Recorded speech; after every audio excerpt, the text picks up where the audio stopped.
Every year during Pitru Paksha, a specific shadow falls over millions of households. If a business falters or a wedding is delayed, the mind goes to a dark place, a broken connection with those who came before us. It's a fear fueled by a literal question. If we miss a ritual or stumble, are our parents and grandparents destined to spend eternity as wandering, restless spirits? This anxiety is codified as Pitru Dosh. In modern astrology, it's seen as a hereditary curse, suggesting the people who raised us are actively obstructing our happiness from the afterlife. But we have to look at the primary source for these beliefs, the Garuda Purana. Is this ancient text actually a catalog of horror and punishment, or has its message been lost in a centuries-long game of telephone? This timeline visualizes the soul's journey in the Garuda Purana. The midpoint node, Pret Avasta, is a temporary transition phase. Notice how the transition is weighted. The text insists this journey is fueled primarily by karma, making rituals secondary to a person's life choices. If post-death rituals were the only factor, the entire concept of ethical living would collapse. A person could spend a lifetime causing harm, knowing their family could purchase a high-end ritual to overwrite their history and secure a place in heaven. While our personal actions form the basis of our journey, the scriptures also point to a unique geographical coordinate where the natural laws of transition were altered by a cosmic event. This story begins with Gaya, an asura who chose a path entirely different from his demonic lineage. He dedicated his existence to extreme penance and unwavering devotion to Lord Vishnu. Vishnu eventually granted him a staggering boon.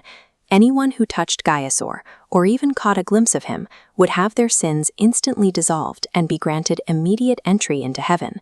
Souls bypassed the red judgment filter entirely. Looking at Gayasur, criminals flowed straight into the heaven reservoir, breaking the universal law of consequence. The system reached a breaking point.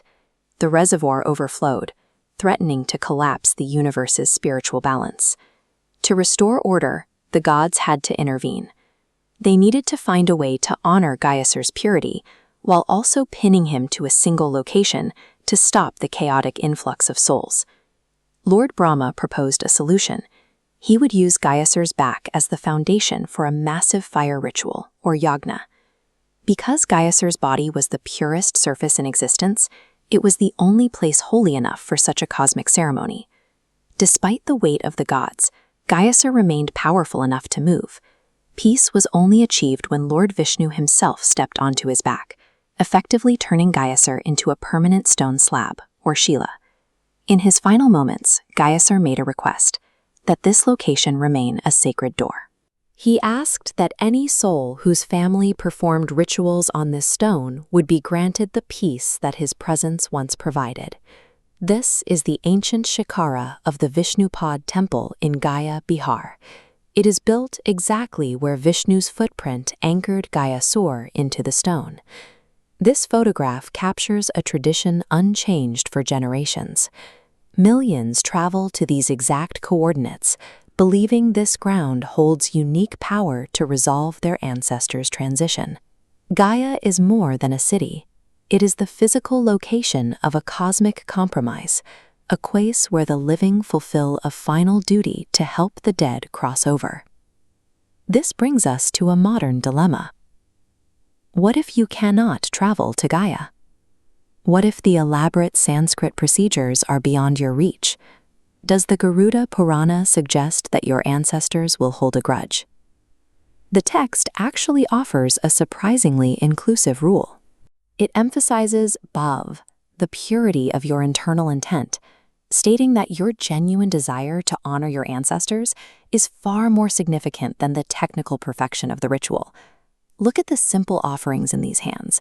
The Garuda Purana teaches that feeding the hungry or offering water with a sincere heart carries the same weight as the most expensive ceremony, because the value lies in human connection. When viewed through this lens, Pitrudosh represents the internal weight of forgetting our heritage. It describes the state of being disconnected from the stories and the people whose labor built the world we inhabit today. By prioritizing bhav over vidhi, the scriptures turn pinddaan into a practice of conscious gratitude. It becomes a tool for the living to acknowledge their debt to the past, grounding them in their own history. The Garuda Purana's core message is remarkably grounded. Live a righteous life, perform your duties, and acknowledge the generations who made your existence possible. There is a stillness in this quiet acknowledgement. By performing these rituals in the Falgu River, the living are simply saying, "I remember you," restoring balance to the family line. Ultimately, honoring our ancestors is about maintaining the continuity of our own identity. It is a reminder to live so that when our own time comes, the next generation finds our legacy worthy of being remembered.